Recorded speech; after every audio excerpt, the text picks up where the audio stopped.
Hapa hapa tunaendelea, tunaenda kwenye part 2. Tunaingia na part 2. Tuko tunajifunza kichwa cha somo letu, Yesu ni Mungu. Na kama vile tumekwisha kusema, tunasema ya kwamba maandiko yenyewe itatuonyesha ya kwamba Yesu Kristo ndiye Mungu. Tunasoma Mathayo sura yake ya kwanza, Mathayo sura ya kwanza na mstari wa 23 inasema, tazama, bikira atachukua mimba, naye atazaa mwana, nao watamuita jina lake Imanueli, yaani Mungu pamoja nasi.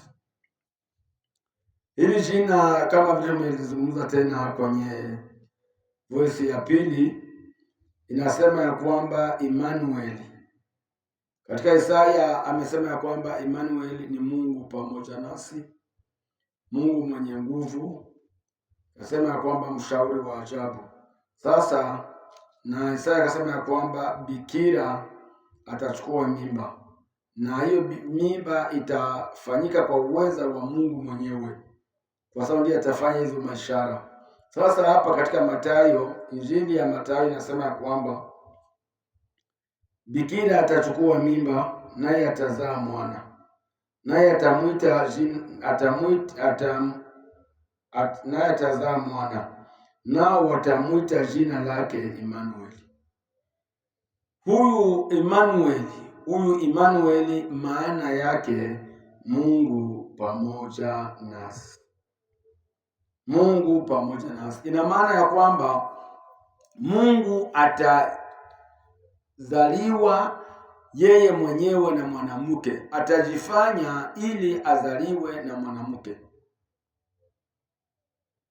Nikupe tafsiri nzuri, Mungu mwenyewe amejifanya, amejigeuza, akazaliwa na mwanamke. Shabaha ya kuzaliwa na mwanamke ili awe pamoja na watu, awe pamoja na watoto wa Mungu kama vile sisi. Sasa Mathayo anasema kwamba atakuwa Mungu pamoja nasi. Huyu Imanueli ni Mungu ambaye ataishi pamoja nasi, Mungu ambaye atakaa pamoja na wanadamu. Basi tunasoma Yohana. Soma Yohana, waraka wa Yohana sura yake ya 5. Waraka wa Yohana 5, waraka wa kwanza wa Yohana 5:12 inasema hivi. Waraka wa kwanza Yohana 5:12 inasema,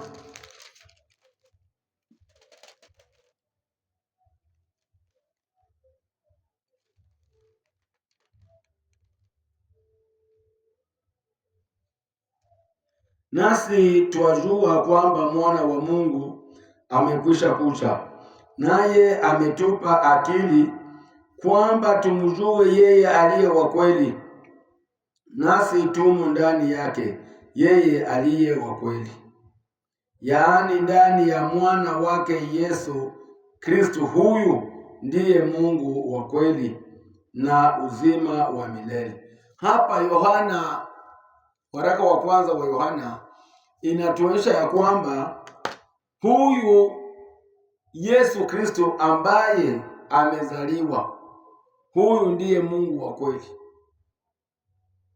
Tumjue ya kwamba huyu ndiye Mungu wa kweli. Biblia inashuhudia kwamba Yesu Kristo ndiye Mungu wa kweli. Hakuna Mungu mwingine asipokuwa ni Yesu Kristo.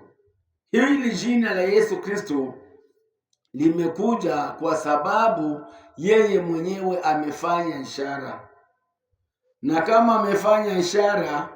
amefanya ishara yeye ili amkomboe mwanadamu, akakubali kuzaliwa na mwanamke, shabaha yake amkomboe mwanadamu kutoka katika utumwa wa dhambi. Na ndiyo maana sasa yeye amefanya hii ishara. Hapa maandiko inaweka wazi, inasema ya kwamba huyu Yesu Kristo ndiye Mungu wa kweli. Tuangalie katika Mathayo 28, Mathayo 28 na mstari wake wa 18. Anataka kusema nini hapa? Neno la Mungu linatuambia kwamba 18 nasema, Yesu akaja kwao akasema nao akawaambia, nimepewa mamlaka yote mbinguni na duniani. Hapa Yesu wakati alipotoka makaburini, alitokea wanafunzi wake akawaambia ya kwamba mimi nimepewa mamlaka yote mbinguni na duniani.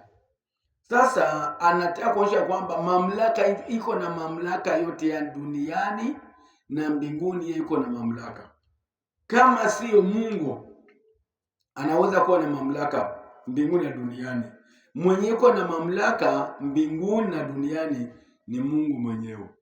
Na ndiyo maana ndugu yangu ujue ya kwamba Yesu yeye ndiye Mungu. Yesu Kristo huyu ndiye Mungu wa kweli, kama vile maandiko yamesha kusema katika waraka wa kwanza wa Yohana 5:12 ya kwamba Yesu Kristo ndiye Mungu wa kweli, hakuna Mungu mwingine isipokuwa ni Yesu Kristo. Sina Bwana barikiwe sana.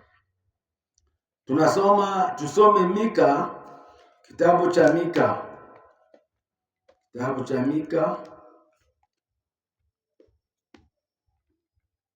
Some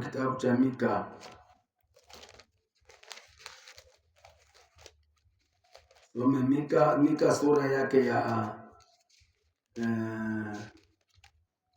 Mika sura 5. Mika sura 5 mstari wa kwanza nasema hivi hadi wa 3.